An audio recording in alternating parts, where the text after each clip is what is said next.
ነገር እንዴት ነው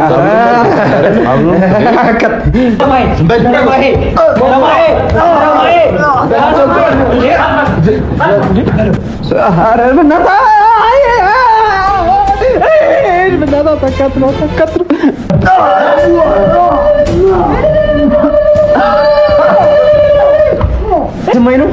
ስለዚህ ምንም ማገናዘብ የማይችል ህፃን ልጅ አድርገዋል። የሰማይ ነው። ስለዚህ ከዛ ነገር ውስጥ ደግሞ መውጣት አለበት። ሂድና ዳሪ ጠይቀው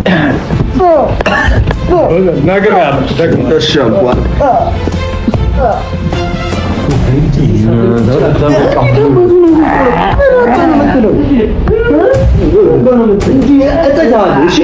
ምን ነው እንዴ? ወረሰድ እንዴ? ይሄ ምንድን ነው እንዴ?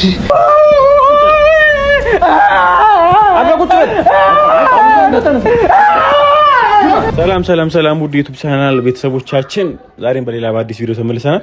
እንግዲህ ያው ዛሬ ደስ የሚል ቀን ላይ ነው የምንገናኘው። በጣም ለፍተናል፣ ብዙ ተንከራተናል፣ ብዙ ከተሰቃየን በኋላ እንግዲህ ዛሬ እንግዲህ አብርሽ ነው ወደ ቀልቡ የምንመልስበት፣ ወደ ጤናው ይመለሳል የሚል ተስፋ በደንብ ይዘን ነው የተገኘው አይደል? እሺ ዛሬ ሀብሉም ፎቶም ይቃጠላል። ከዚህ በኋላ ሰላም ይሆናል ማለት ነው።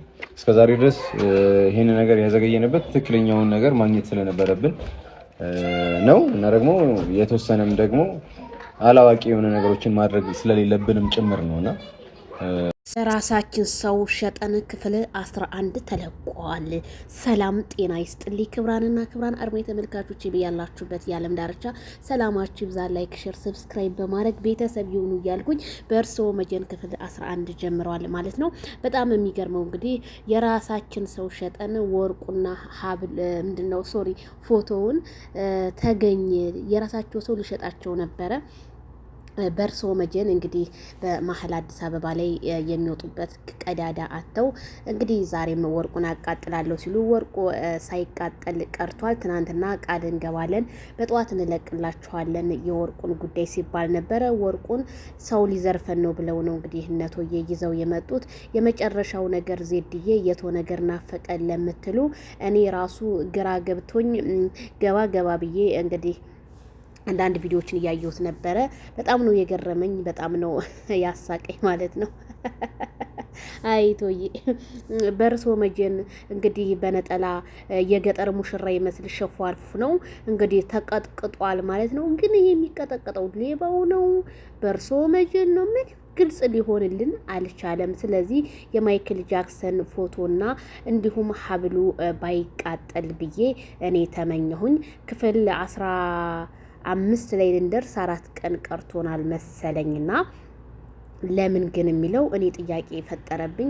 ቶዬ ትናንትና አብርሃም የነቃው ፎቶ ስለተቃጠለ ነው ብሎ ነበረ። ነጥብ እየያዛችሁ ወርቁም ስለተቃጠለ ነው። ዛሬ ደግሞ ገና ወርቁ እንግዲህ ተያዘ ምናምን ብሎ ሊሰርቅ የነበረው ሰውዬ ተያዘ። የተቃጠለ ፎቶና የተቃጠለ ወርቅ እንዴት ተመልሶ መጣ? የኔ ጥያቄ ነው። እና እናንተስ ምን ተሰማችሁ? ለምትጠይቁ ስለ ቶዬ ይሄ ትኩስ ነገር ነው። በጣም በጧት ለቃለሁ ደግሞ ሲል ነበር። በጉጉት እየጠበኩት ነበር ግን እኔ ዘግየት ብልም እሱ ግን ቀደም ብሎ ለቆታል ቪዲዮውን እና በጣም ነው የገረመኝ። ኧረ ተውዬ ተው። ከዛ በኋላ የዛሬ ብሎጌ ዞር ስል ትናንትና በጣም እንግዲህ እስኪውት ይሄን ኮስሞቲክስ አያምርም? ጃቢስቲክ አለ የፈለጋችሁትን እንትን ማለት ትችላለን። አሁን አንዳንዴማ መስታወቂያ መስራት አለብን ብዬ ነው የማምነው። የአብርሃም ነገር ይቀጥ